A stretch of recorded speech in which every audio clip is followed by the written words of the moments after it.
Howdy folks, welcome to Bullish on Farming. Today is March 3rd. Been a while since I posted a video, but that's okay. Just been enjoying life, getting closer to God, and ranching, baby. So as you can see, we got some snow out here. It was around mid-February where the cattle had to be off the fields for a couple of weeks. Had mild days, and we had maple syrup kicking pretty good then. So maple syrup weather isn't necessarily the best weather for bale grazing. But now maple syrup's been on a halt for about a week, and the cattle have been on the field for about a week and a half. And we got, a good amount of snow.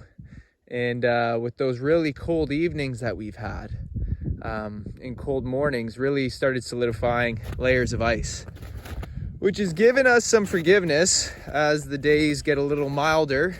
And on those sunny days where that solar heat can really melt the snow at a rapid rate, if you got layers of ice and really cold nights, to really freeze that snow. Because those of you who are familiar with snow, you know that when it falls and it's powdery, it's in its more malleable state. It can be pushed around quite easy, and it's not necessarily established as a ground cover as of yet. But of course, with the colder weather, the moisture in that snow becomes, starts to embrace its more ice qualities and becomes firm and hard like this, and creates a layer on the ground. And you'll start to get a little bit of slush on the top on the mild days, but the more ice layer you have, the better off you are. And so today we're up to about 4 or 5 degrees. And when you look down at the ground, you wouldn't really know it. Ground's still really firm, and it's March 3rd, so let's see how far we get into March with bale grazing, because with this specific beef herd I manage, we're not year-round grazing here. We're bale grazing already grazed fields during the year, so hay is their main source of feed at the moment. There's no stockpile in here, okay? And on my other farm, we're planning to be a year-round grazing operation. And so when you do something like this, the hay is more of a supplement, not the primary source of feed. So you can see all our bedding pats, which is the residue from the hay, which is a beautiful thing about our stationary bale grazing program. Some cows using it right there. And I'm gonna let these cows clean up. Every now and then, you really want your cows to clean up the residue that's left over, because it's easy to leave a layer that's a little thicker than you would want. And I'm not going to get too into depth about the smothering that some people worry about with it. If it's too thick, spread it around with a pitchfork, or manage it better. Get your cattle to graze it or consume it to a desired amount. And if you're willing to wait 2 years' time, the turnaround on that specific spot right there is fertility, baby. And it's when you start to do it, you don't really sweat it, because if you can't invest that spot right there for 2 years to revitalize and restore itself, then you probably have a pasture cow to acre ratio problem. So and that's an even bigger deal. So yeah, I'm gonna let the cows clean up here. We are supposed to be getting 25 centimeters of snow overnight, and that's gonna cover all this up. But kind of like what I said before, that first snowfall, when the snow's still powdery, the cows will be able to stick their noses through and eat what's there, because they know it's there. They can smell it.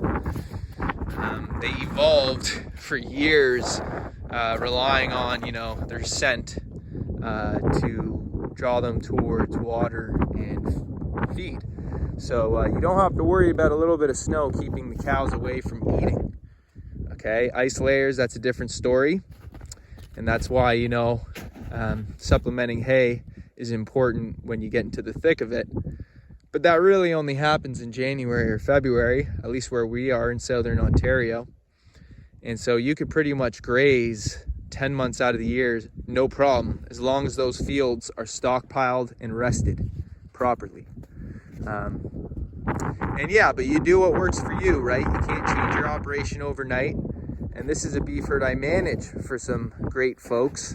So, you know, we're working with how they've been running cattle and incorporating the changes that we want to make at a sustainable rate. This year, we extended our grazing season into halfway through November. And, you know, that makes a big deal for someone who is used to start feeding hay in October. You know, if you got something like 55, 60 head, you know, a month and a half's worth of feed, I'm not going to do the math right now, but it's substantial enough that if you can cut it out of the equation, you'd be happy about it. So yeah, you know, we bale graze to increase the fertility of our pasture. It's the investment in our soil health. And, you know, of course, by having the bales positioned the way they are, it does methodically keep the cattle moving between the bales. And there's multiple rows. Those of you who haven't been following, the cattle started bale grazing at that end of the field because they track back to the water trough that's insulated up at the barn. And that commute gets longer as they swept down the field. So this is about the 8th or 9th row, and there's 8 bales per row, spaced out about 25 to 35 or 45 yards apart.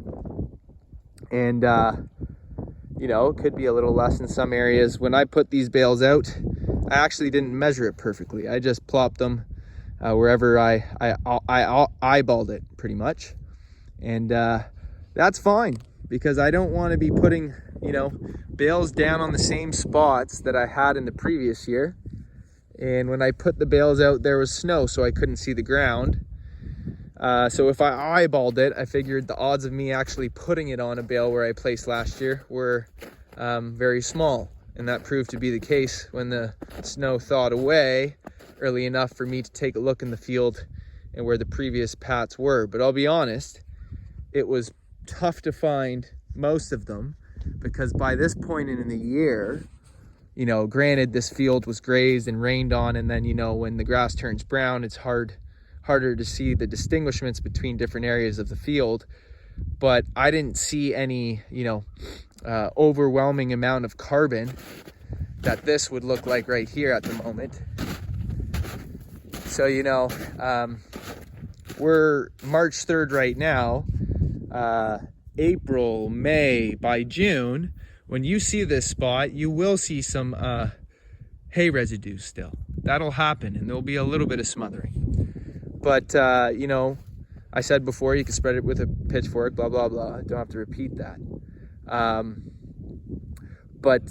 You know, you're going to get, depending on the quality of the area of the field, you know, at least 50% of that area is going to bounce back with grasses, or whatever vegetation's in your field. Could be clover or other legumes with your grasses. But by year 2, that's, you know, like I said before, it's a fertilization station. It just looks like so much more lush than the grass next to it. And the beauty about it is it actually will slowly start to, you know, expand out as the microbial activity begins to expand. But you know, when you're bale grazing year after year, and you do that for 5 years, you know, that completely turns around a field like this.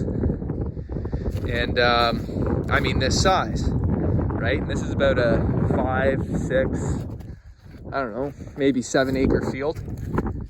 So, you know, by feeding your cattle out on the land in an intentional way, you could be, you know, investing in your pastures at the same time, which is going to feed your cattle higher quality vegetation, which really makes a difference in your grazing months, which really becomes a game changer when your grazing season extends.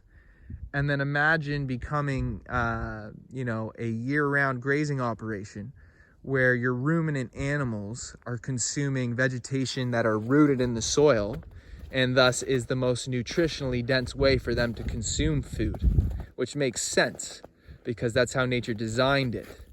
You know, if these animals weren't domesticated, they'd have to get through the winter months. And that's how they evolved to become the resilient animal that they are. You know, so yeah, it's a pleasure working with the animals out in the land. Anyone who does it will tell you that. Breathing in fresh air and moving with animals and supporting their quality of life is rewarding in of itself.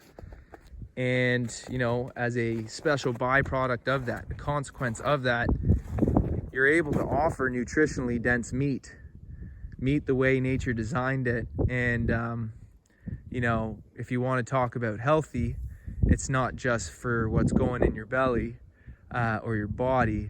It's also how the animals are impacting the soil and the ecosystems that they occupy. And the ripple effect of that is just the quality of life of the ecology of the planet. So yeah, that's a little bit bigger picture there. And many of us who do this, it's about the bigger picture, right? So yeah, folks, won't be rambling on too much more. We'll see if I pick up with the videos a bit. It's kind of nice to just relax. It's winter time. But yeah, I want to say thanks for stopping by. God bless y'all. See you on the next one.